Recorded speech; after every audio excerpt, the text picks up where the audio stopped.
In der sumerischen Mythologie gehören Enki und Ninhursag zu den zentralen göttlichen Figuren, die die Grundlagen des Universums und der menschlichen Existenz gestalten.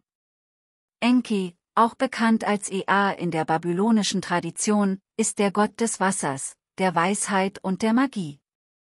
Ninhursag, auch Ki oder Ninma genannt, ist die Göttin der Erde und der Fruchtbarkeit.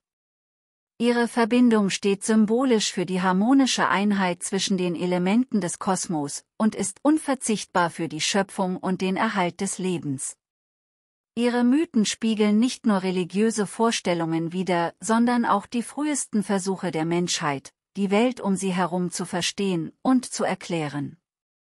Enki, der Sohn des Himmelsgottes Anu und der Erdgöttin Ki, ist eine der vielseitigsten und einflussreichsten Gottheiten im sumerischen Pantheon. Seine Zuständigkeiten umfassen das Süßwasser, insbesondere die Apsu, die unterirdischen Wasserreservoire, die für die Fruchtbarkeit der Erde entscheidend sind. Enki wird oft als der weise und listenreiche Gott dargestellt, der mit List und Intelligenz handelt, um den Göttern und den Menschen zu helfen. Enki spielt eine zentrale Rolle in der sumerischen Schöpfungsgeschichte. Er ist nicht nur der Schöpfer von Flüssen und Kanälen, die das Wasser auf die Erde bringen und das Land fruchtbar machen, sondern auch der Erfinder von Kulturgütern, die die Zivilisation ermöglichen. Durch seine Weisheit bringt Enki den Menschen die Kunst der Bewässerung, der Landwirtschaft und des Handwerks bei. Er ist auch für die Einführung von Recht und Ordnung verantwortlich und lehrt die Menschheit die Gebote der Götter. Ein bekannter Mythos, in dem Enkis schöpferische Kräfte besonders hervorgehoben werden, ist die Errettung der Menschheit.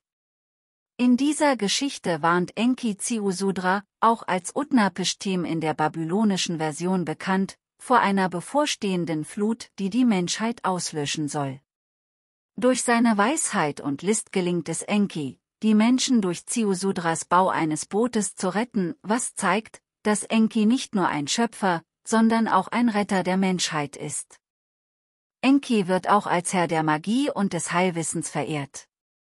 Seine Fähigkeit, das Leben zu erhalten und zu schützen, zeigt sich in zahlreichen Mythen, in denen er als Heiler auftritt. Er ist bekannt für die Erschaffung von Heilpflanzen und Medikamenten, die den Menschen helfen, Krankheiten zu überwinden. Sein Wissen erstreckt sich auch auf die Alchemie und die Transformation von Substanzen, was ihn zu einem Gott macht, der sowohl die physischen als auch die spirituellen Bedürfnisse der Menschen erfüllt.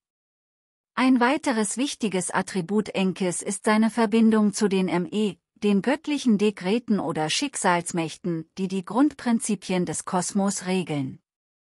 Diese umfassen alles von sozialem Verhalten über technische Fertigkeiten bis hin zu den Gesetzen der Natur. Enki ist der Hüter dieser Mächte und stellt sicher, dass sie in geordneter Weise auf die Welt einwirken. Er verleiht diese Mächte an andere Götter und die Menschheit, um die Harmonie im Universum zu wahren. Ninhursag, auch bekannt als Ki, Ninma oder Damgalnuna, ist die personifizierte Muttergöttin, die die Erde nährt und für die Fruchtbarkeit aller Lebewesen sorgt. Sie ist die Verkörperung der natürlichen Welt und ihrer regenerativen Kräfte.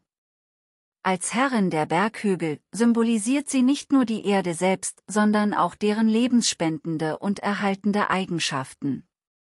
Ninhursag ist nicht nur die Göttin der Erde, sondern auch die Göttin der Geburt und Erneuerung.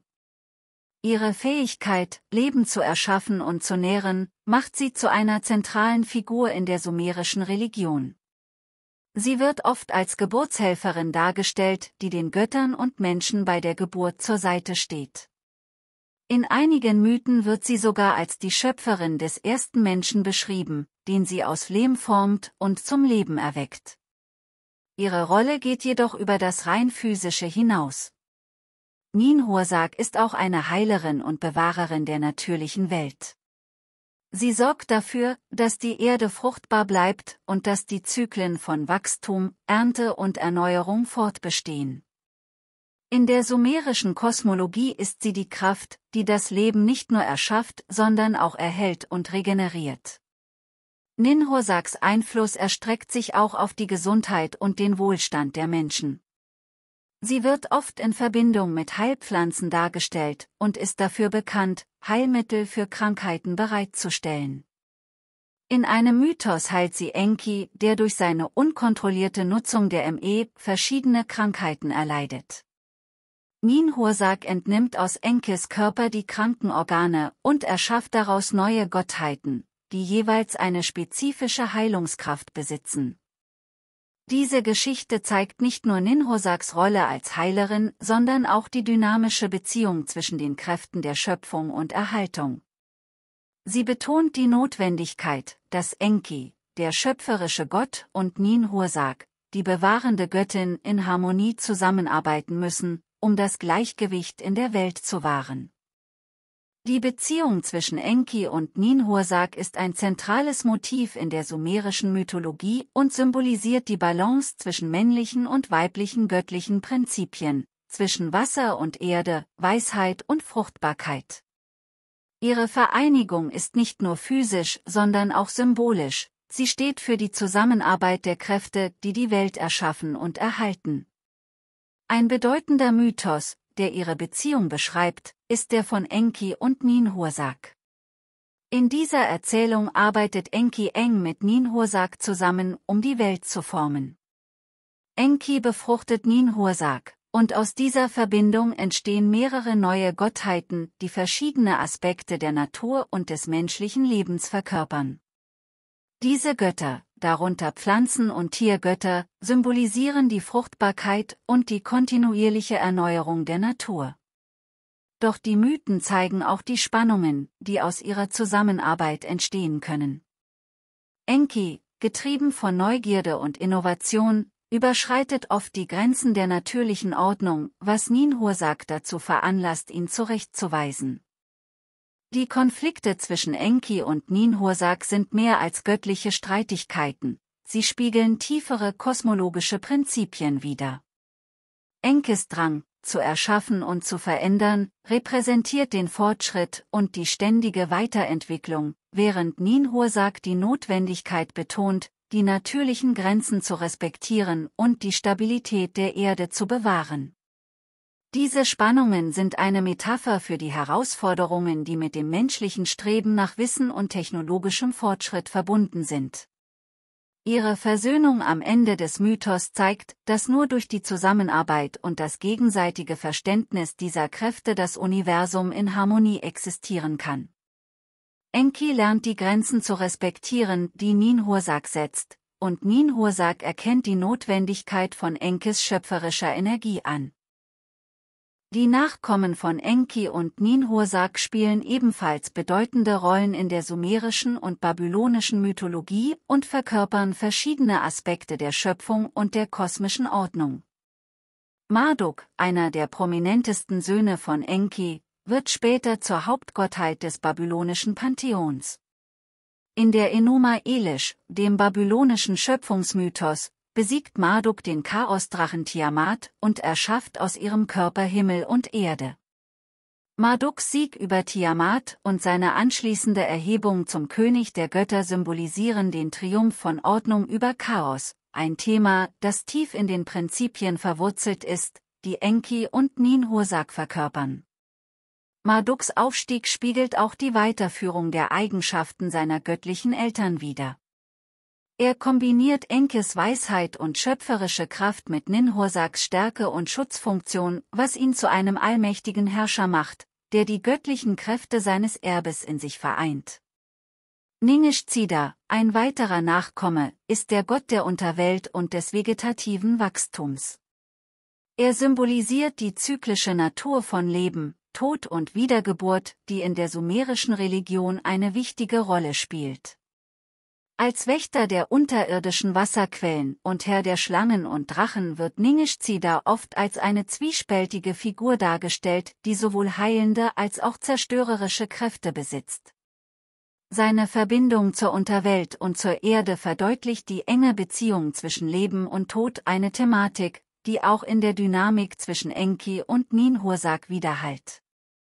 Ningishzida steht als Symbol für die Balance zwischen diesen Kräften und zeigt, wie die Nachkommen der Götter die Prinzipien ihrer Eltern weitertragen und aufrechterhalten. Ninurta, ein bedeutender Sohn Enkis, ist der Gott des Krieges, der Jagd und der Landwirtschaft. Er wird als tapferer Krieger dargestellt, der das Land vor Bedrohungen schützt und die göttliche Ordnung aufrechterhält.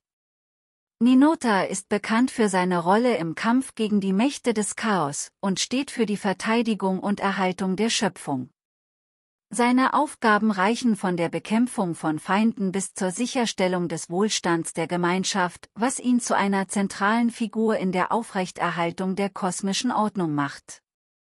Abschließend kann man sagen, Enki und Ninhursag hatten tiefgreifende Einflüsse auf die sumerische Kultur und Religion. Ihre Verehrung war allgegenwärtig und ihre Tempel und Kultstätten waren bedeutende Zentren religiösen Lebens. Enkis Haupttempel, der Eabzu in Eridu, war ein wichtiges spirituelles Zentrum, das die Verbindung des Gottes zum Wasser und zur Weisheit betonte. Ninhursags Tempel waren häufig in ländlichen Gegenden zu finden, wo sie als Schutzgöttin der Fruchtbarkeit und des Wohlstands verehrt wurde. In der Kunst und Literatur der Sumerer erscheinen Enki und Ninhursag häufig als Symbole für die Harmonie zwischen Mensch und Natur. Für das Video hat euch gefallen und euch spannende Einblicke in das faszinierende Universum von Enki und Ninhursag gegeben. Es war mir eine Freude, diese tiefgreifenden Aspekte der sumerischen Mythologie mit euch zu teilen und zu erkunden, wie diese göttlichen Figuren die Weltanschauung der Sumerer geprägt haben. Wenn euch der Inhalt gefallen hat, würde ich mich sehr über ein Like freuen, das hilft mir, weitere interessante Themen für euch zu präsentieren. Ich lade euch ein, eure Gedanken und Fragen in den Kommentaren zu hinterlassen. Eure Rückmeldungen sind mir sehr wichtig und helfen mir, den Kanal weiterzuentwickeln. Vergesst nicht, den Kanal zu abonnieren, um keine zukünftigen Videos zu verpassen, die sich mit weiteren faszinierenden Themen rund um Mythologie, Geschichte und mehr beschäftigen. Bis zum nächsten Mal.